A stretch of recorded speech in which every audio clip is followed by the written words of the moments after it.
Hello YouTube, welcome back to my channel. So today we're in a slightly different place. I'm with Paul from Network Rail, man and boy. Started with British Rail and moved on to Network Rail. And we're here to shine the spotlight on graffiti. So this all started going back to February.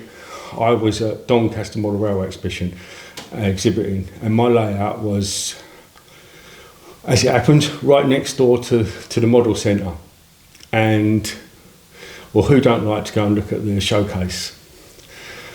Within that showcase, there was some graffitied wagons, and they looked absolutely stunning. So I got speaking to Alex about it, and he was telling me that these wagons were all done in-house. There was no decals, they were all hand-painted, as you would expect with the prototype. And I said to him, well, what do you offer? And he said, well, within reason, he said, we can do anything you like. So I get thinking about this, and then when I went to Ali Pally, they was obviously there again, so I went round the showcase, put my dream wish list together as always, and spoke to him again, and I said to him, can you do these wagons for me? And he said, yes, he said, we can do something. So hold that thought. Now, to be fair with this, because graffiti is such a, let's say, controversial subject, I thought it'd be unfair just to sort of promote it without looking at it from the railway point of view. When I was speaking to Paul, and he tells me that he headed up the graffiti infrastructure, buildings, etc., clean-up department from sort of like the late 80s through to about the mid-90s. But of course, as you can imagine, that was music to my ears, especially for this video. So I'm just going to have a chat with him now, just to sort of go through what was involved, what he did, and just sort of have, say, a little informal chat about it. So thank you, Paul, for your time today.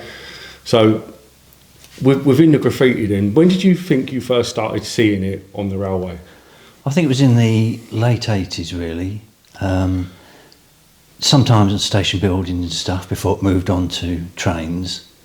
But it was fairly widespread for a while. And what sort of, would that have been sort of, I don't know, scribbles as we call it, or would that have been fairly complex artwork?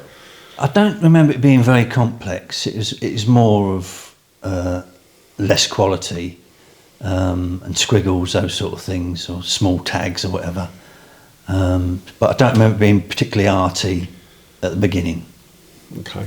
And so you was actually involved in the clean-up of it. What would you have used to clean that up? Would that have been something, would you have jumped on that sort of, there's been the graffiti on the building, would you have sort of been there the next day cleaning it up? Would you have left it? Yeah, I don't think it was done that quickly to start with.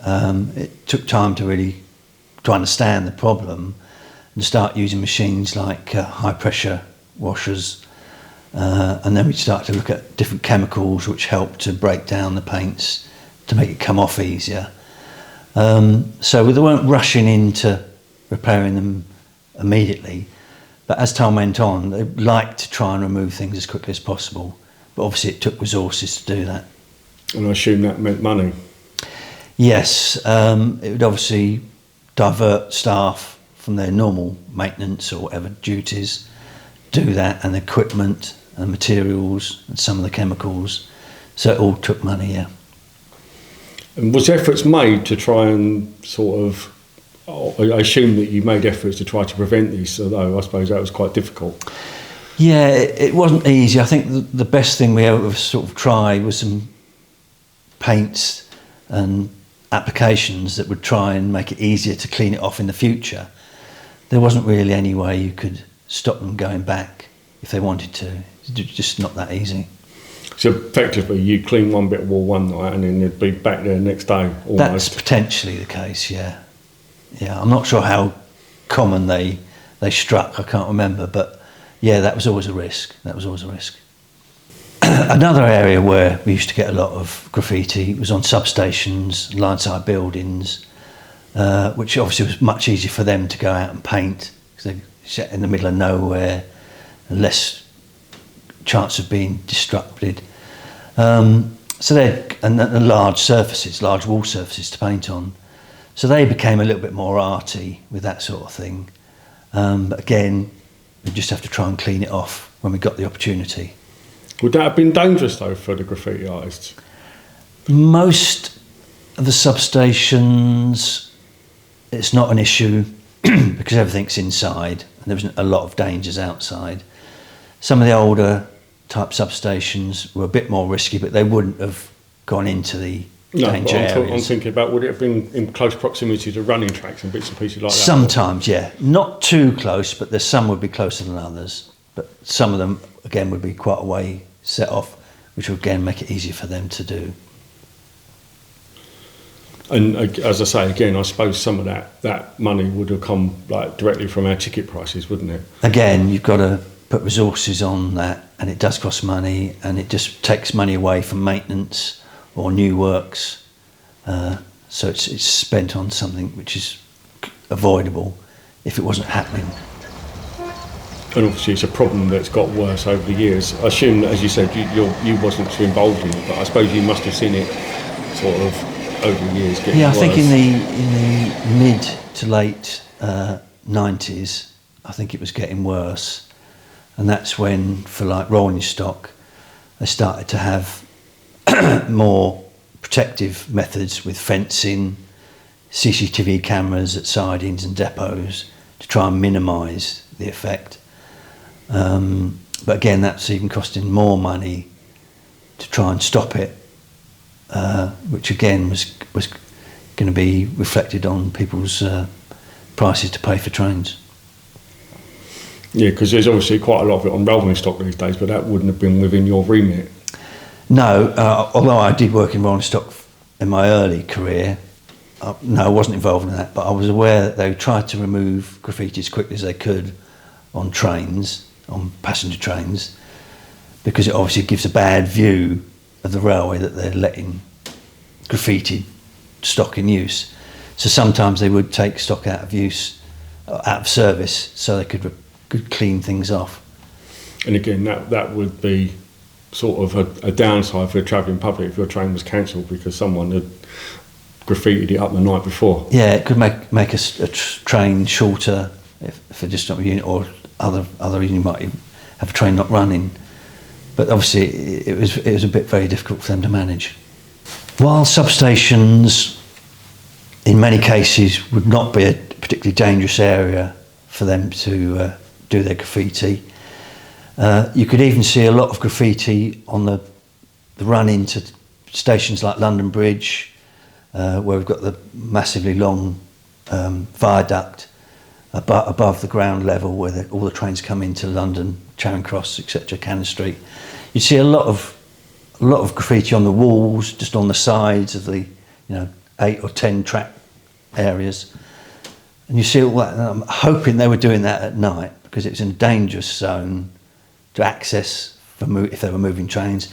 And of course we've got third rail on almost all of the southern region, where again would be a risk if they were going down the line to visit somewhere. Even going to a substation, how were they getting onto the track? Did they walk down the line? There would have been risks, and I don't know if any people did get injuries during that period. I assume they probably did at some point. Yeah, there's bound to have been some over the years that it's been going on. That was certainly an aspect that they were putting themselves at risk. So why do you think then that, from the graffiti artist point of view, that they actually did it? I think there's a big element of, it is an art, whether we like it or not, and some of what they do can be very, very attractive or well done. So I'd like to think that they're doing that as a form of art, and they're using the background of life, and they've chosen the railway, walls, etc., trains, to display their art. And I would imagine to get anything out of it, they'd take photographs of what they've done or video what they've done, because otherwise it could just be gone in the next few days, removed for good reason. So I'd imagine to get something out of it, they'd be recording what they do and have a record of what they do, and presumably share it with their friends and fellow graffiti people. as a sort of a group of people who use that as a sort of social task, you know, get something out of it like that. I suppose, to be fair, that, you know, whether we like it or not, you look at some of the graffiti and it is really, really well done, and some of it, again, like it or not, does actually look really good. And you almost think that these people, you know, you could put that into use. I take Banksy for argument's sake. I mean, he's made a living out of basically graffiti, and, you know, I do look at some of it and I think, you know, these guys have got to be fairly talented. I couldn't do what they do. That's right. And I'm sure nowadays a lot of it has actually been used like that, hasn't it? People have done legitimate graffiti to decorate walls, buildings, etc. People like that because, as you say, the quality in the art can be very good. And it's not always seen in a negative way.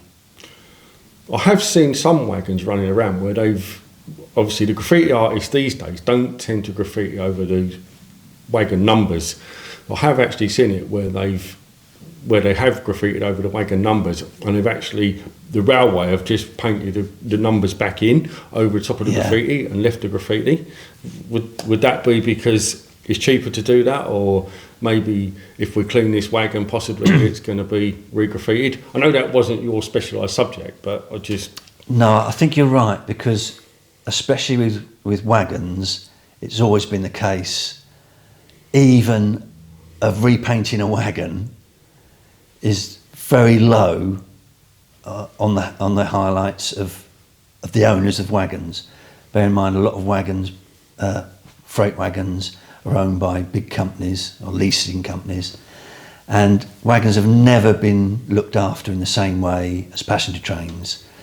So to start with, they'd be repainted much less than passenger train, and if they had something like graffiti, you would just do the essentials. If you've got important information like numbers or safety information, they would deal with that, and they wouldn't be concerned at all. And I'm sure that's why we see quite a lot of wagons nowadays with graffiti on them, and it will stay on them for a long time, because it's just not worth dealing with just for the costs, etc. They just don't bother. I must admit, I've seen some of the wagons that have got graffiti on them that the graffiti's actually lasted longer than the original paint underneath the wagon. Yeah, you don't surprise me. It's just never been a big thing with wagons, because their function is to move product, move materials, and to make the wagon look beautiful isn't important. It might be nice to have the advertising of the company that it's doing, but it's not essential. Going back to what we were saying about units, again, I appreciate that wasn't your thing, but I've seen some of the Thames Link 700s that have been graffitied. I actually travelled on one, and they'd actually gone round inside and sprayed that. Now, that I totally don't agree with. I just think that that's just willful vandalism. You know, you may well think that about the outside of the unit as well. But I think when you take your can of spray inside and just spray things black, that, you know, what would appear to be sheer random, you know, I think that's just really sad that, you know, people do that. It doesn't make a lot of sense, really, does it? I'm not quite sure what they're trying to achieve with that. No, I just don't know. I mean, yeah, and it's like, you know, the graffiti, as I said, is a very grey area anyway, and it's there are people that tolerate it and there are a lot of people that don't. But when you start looking inside the units and finding that people are sort of, you know, doing that and then other things that they do, you just think that gets graffiti an even worse name than what it's already got. Yeah.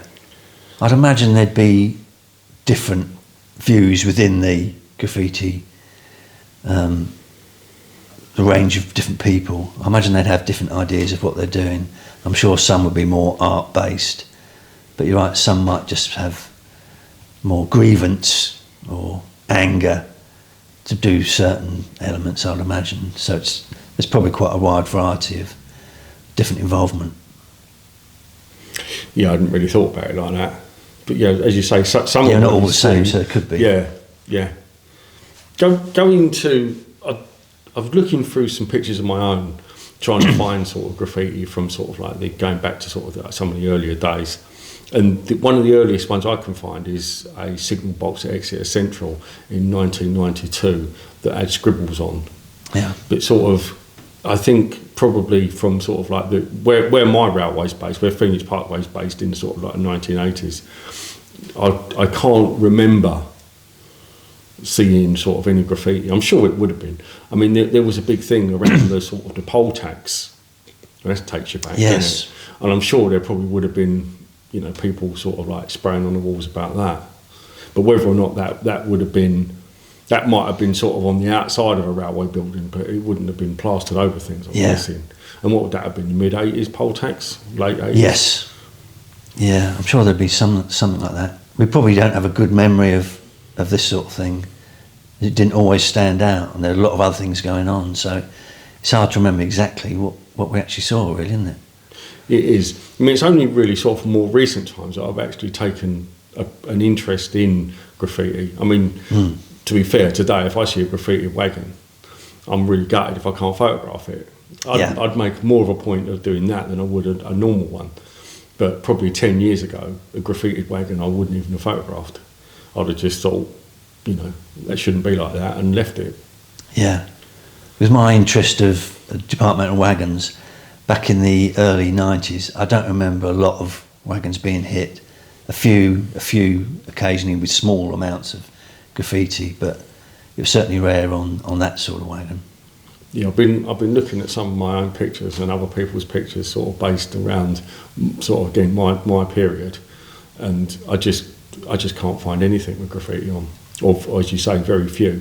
I'm sure there probably were out there, but people probably just didn't photograph them. No, I think you're right. There's been quite a lot in the recent time, and quite artistically done as well, which is perhaps a bit different from early days. But yeah, it's around at the moment, isn't it?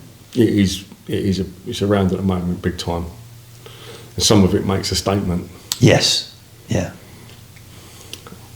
Okay, well, I thank you very much for your time, Paul. No problem. For doing this. And as I say, this was all about just sort of trying to sort of put a level-headed on it for the for the graffiti side of things.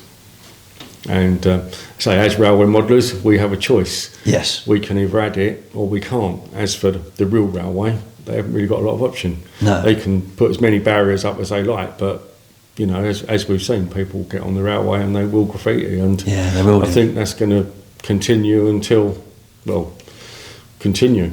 Yeah, I'm sure it will do. Okay. Thanks, Paul. I just really want to say another big thank you to Paul for yesterday, for taking the time out of his extremely busy schedule to sit down and have that little informal chat regarding graffiti. I found it extremely interesting, and I genuinely hope that some of you out there have as well.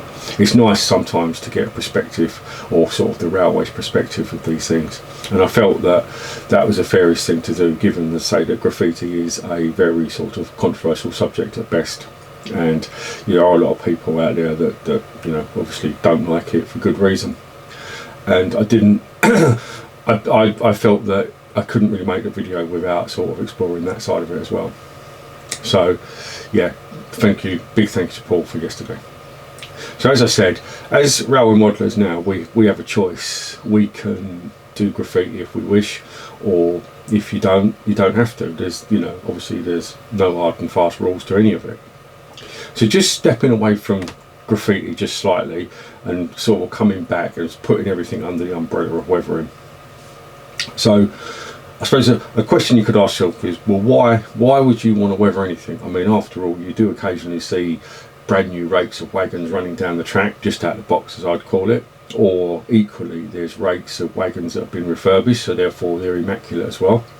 So you know, you think to yourself, well, I could just take my rake of wagons out of the box, put them on the track and run them, and they'd be perfectly prototypical. After all, they were all new at one point.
this is very true, and if that's your thing, then that's if you're happy with that, then brilliant. There's nothing wrong with it, and there's no one should be criticising you because that's what you do.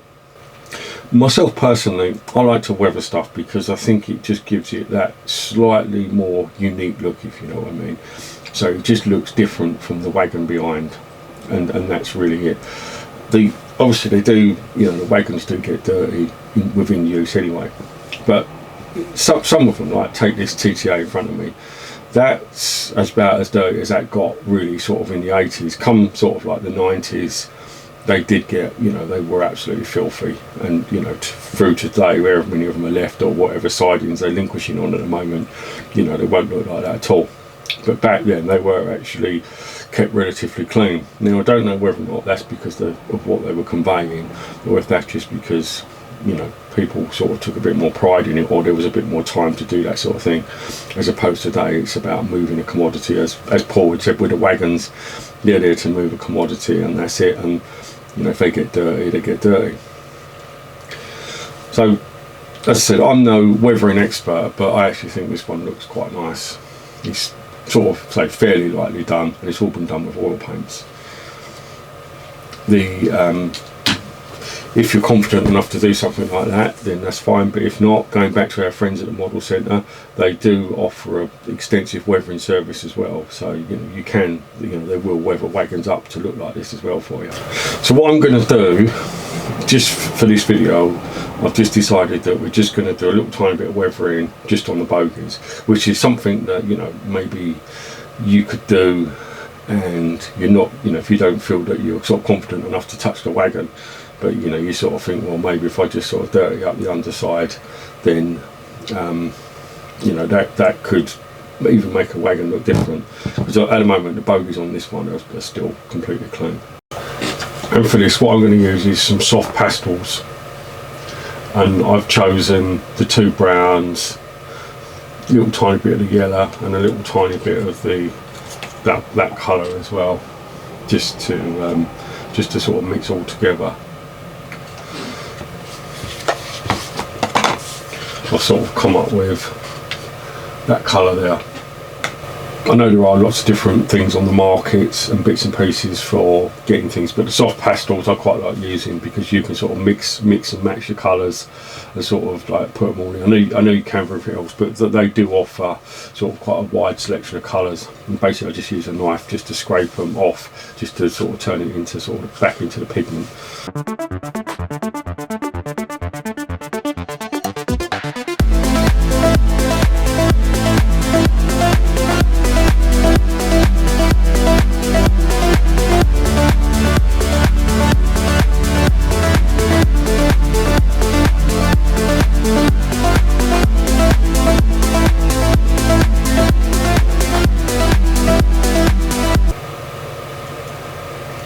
Then as you can see, sort of instantly, that's just added a bit of brake dust and stuff to the bogies, and that's sort of taken a couple of milliseconds to do.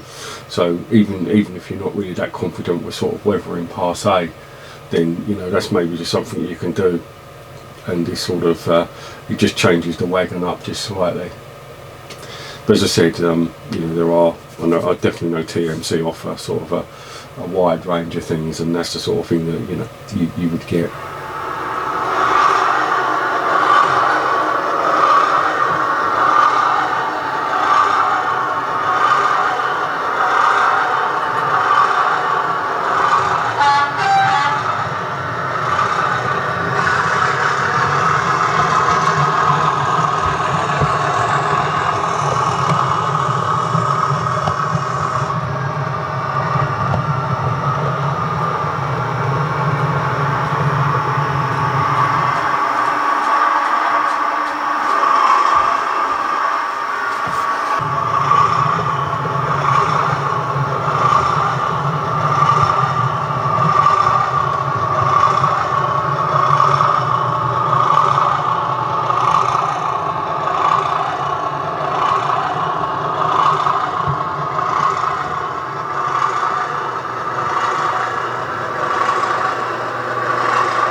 you told your thoughts earlier, this is what it was all in preparation for. So the 2 wagons that you can see in front of you were the 2 that I'd asked Alex at TMC to do for me, and what a smashing job he's done.